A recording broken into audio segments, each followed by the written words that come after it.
கனடாவில் விடுமுறை நாட்களில் உணவு பாதுகாப்பு தொடர்பில் பெரும்பாலும் அக்கறை காட்டப்படுவதில்லை என எச்சரிக்கப்பட்டுள்ளது. எனினும் இந்த நேரத்திலும் உணவு விஷமடைவதை தடுப்பது முக்கியம். அசுத்தமான உணவு காரணமாக விடுமுறை நாட்களில் பலர் நோய்வாய்ப்படுவதாக மருத்துவர்கள் தெரிவித்துள்ளனர். ஆண்டொன்றின் இந்த காலகட்டத்தில் இதுபோன்ற வழக்குகள் அதிகம் மருத்துவமனைக்கு வருவதாக அவர்கள் கூறுகிறார்கள். இதற்கு கோழி இறைச்சி முக்கிய காரணமாக உள்ளது. சமைக்காத கோழி இறைச்சியில் சால்மோனெல்லா போன்ற தீங்கு விளைவிக்கும் பாக்டீரியாக்கள் இருக்கலாம்.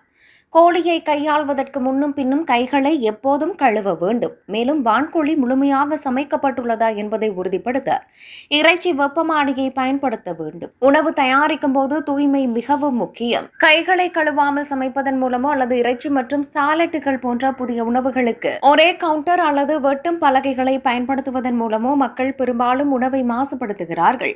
இறைச்சி மற்றும் காய்கறிகளுக்கு எப்போதும் தனித்தனி வெட்டும் பலகைகளை பயன்படுத்துங்கள். சமைப்பதற்கு முன்னும் பின்னும் அனைத்து மேற்பரப்புகளையும் பாத்திரங்களையும் சுத்தம் செய்து கொள்ளுங்கள்.